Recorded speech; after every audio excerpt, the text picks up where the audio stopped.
ኢትዮጵያ ቀይ ባህር አይገባትም የሚለውን አልሰማንም። አንድ ተማሪ በፊዚክስ ክፍለ ጊዜ ዘግይቶ ወደ ክፍል ይመጣል። የፊዚክስ መምህራን እንደምታውቋቸው ናቸው።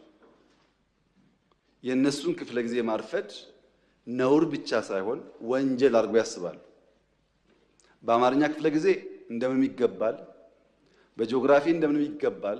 ፊዚክስ ማትስ ሲሆን ግን መምህራኖቹ አያስጠጉም ታውቃላችሁ።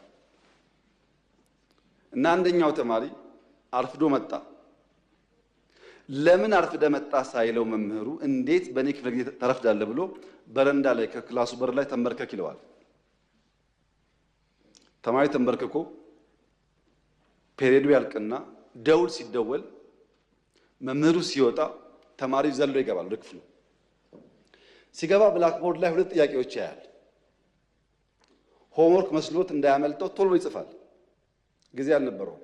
የሚቀጥለው አስተማሪ ገብቶ እንዳያጠፋበት በፍጥነት ጥያቄውን ጽፎ ሲጨርስ ሁለተኛው መምህር ገባ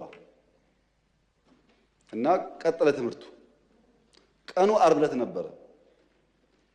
ታውቃላችሁ እንኳን ሙሉ ፔሪየድ 10 ደቂቃ 20 ደቂቃ ስታረፍዱ በጣም ብዙ የቀረባችሁ ስለሚመስላችሁ ጭንቀት አለው። እና ልጁ ቤት ሲገባ ሆምወርክ ነው ብሎ ለይቱ ሙሉ ሲቆፍር አደረ፣ አልቻለም። ቅዳሜ ሙሉ ቀን ቆፈረ፣ አልቻለም። ቅዳሜ ያደረበት አልቻለም። እሁድ ዋለበት፣ አልቻለም። እሁድ አጋማሽ ሌሊት ላይ አንዷን ጥያቄ መለሳት። አንዷን መልሶ አንዱ ከበደው። አስቡት፣ ዓርብ፣ ቅዳሜ፣ እሁድ ሁለት ጥያቄ ለመመለስ ሲፈጋ ቆይቶ እሁድ ሌሊት አጋማሽ ላይ አንዷን መልሶ አንዷ ቀረችውና ሰኞ ጠዋት ትምህርት ቤት ሄዶ የፊዚክስ መምህር ገብቶ አዲስ ቻፕተር መጻፍ ጀመረ። ተማሪው እንደ መምህር የባለፈው አሳይመንት ሳሉ የባለፈው ሳምንት ሆምወርክ ሳሉ ያማል እንደ ባለፈው ሆምወርክ አልሰጠውም ይላል መምህሩ። እንደ ሁለት ጥያቄ ጽፈው አርፍጄ ገብቼ ጽፌያለሁ እኮ ይላል። እና መምህሩ ምን አለ?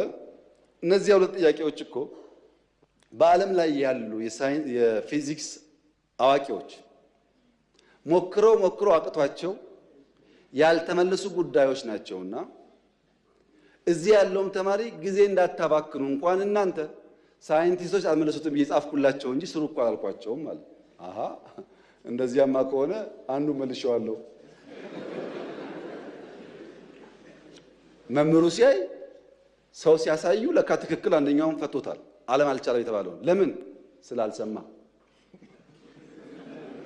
አትችልምና አትስራው ብሎ መምህር ሲጽፍ ቢሰማ ኖሮ እሱም አጣጥፎ ይቀመጥ ነበር።